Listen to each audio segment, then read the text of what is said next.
Although siguro iba-ibang tao ito, siguro magkakasama ito kasi isang grupo lang sila. Papatrolling kami ngayon.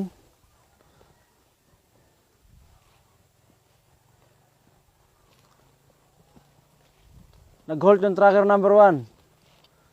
Nakakita siya ng iba't ibang klaseng tracking. Merong nakapa, merong nakabota, may nakasapatos. Siguro ito mag-iisang grupo lang na mukhang nagmamadali o nag-aapura. Parang may tumatakbo pa.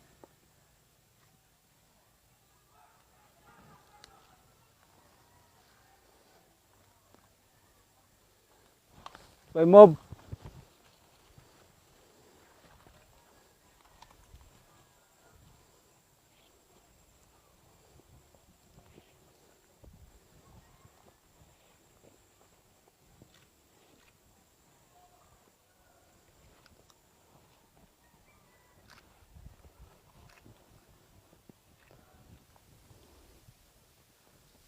Okay, tapos na.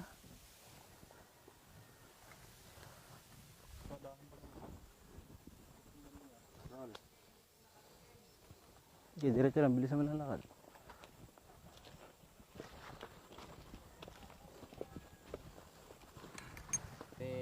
Go. Okay, dito kami ngayon sa creek. Bumaba kami ngayon. Nakakita kami ng tapak ng combat dito sa ibabaw ng bato na natanggalan lumot. Na press pa to. Positive na meron dumaan dito na tao. Over. Bakit may over? Parang tumatawag ako sa radyo niya. Okay, nag-move pa ulit kami. Nakita pa ulit kami ng bakas ng tao. May ugat na scratch. And then meron kasamang putik na klarong-klaro na galing sila rito sa creek. Okay. Yung pag-angat na. Kuha ang combat pati armas. Tingin. Turo.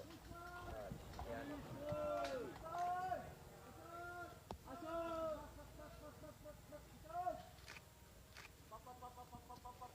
Nakita mo sa dito Ching, makikita mo lahat Ching, musang, tatlo, yan.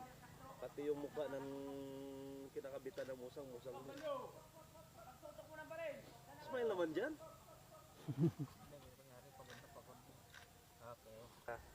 Roll. Drop.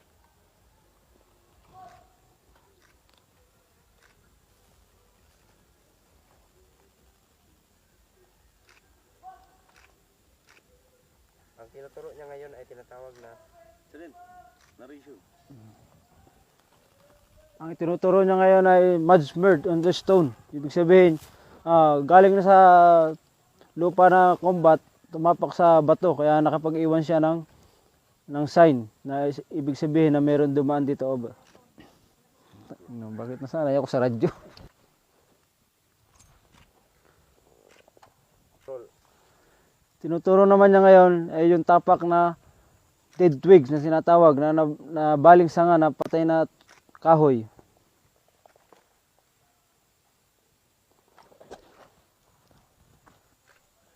Malamang ganitong mga malalaman natin kung anong Malamang ganitong posisyon yung pagkakatapak niya kasi sa bandang unahan niya mayroong bato na natapakan at nagkaroon ng putik. Malamang ang direksyon ng kalaban ay papuntang east.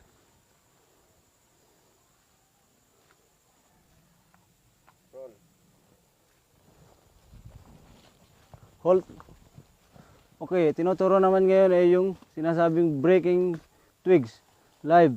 Kitang-kita sa malayo kasi nagkaroon siya ng change of pole. Go, Sergeant. Narito. Kitang-kita sa ngayon kasi Yung tinuturo niya ay yung tinuturo nyo ay breaking twigs.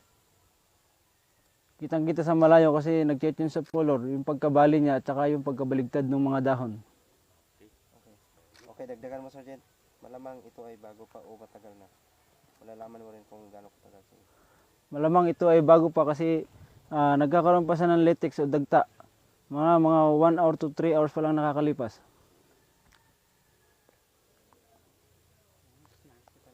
Okay, Sergeant. Malamang kung ang duman dito simula ng time na yun ay nasa malayo. Estimate time. Estimate distance ng kalaban. Malamang nakakalampas na yung kalaban dito, mga nasa 300 meters, 200 meters pa lang.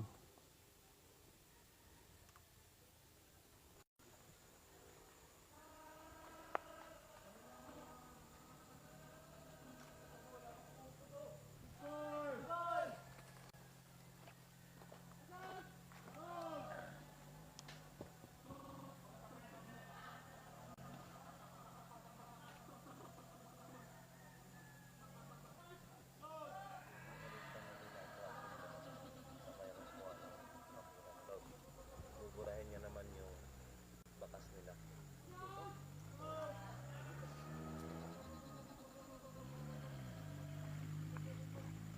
Doon ako mag-umpisa, Master. Okay, camera roll. Okay, ang trabaho ng telescout, ngayon kami lumilihis ng daan, obligado niyang burahin yung aming nadaanan para hindi makita ng kung sino man ang dadaan. Kailangan niyang takpan o ibalik sa dati yung aming natapakan. Lakad pa atras.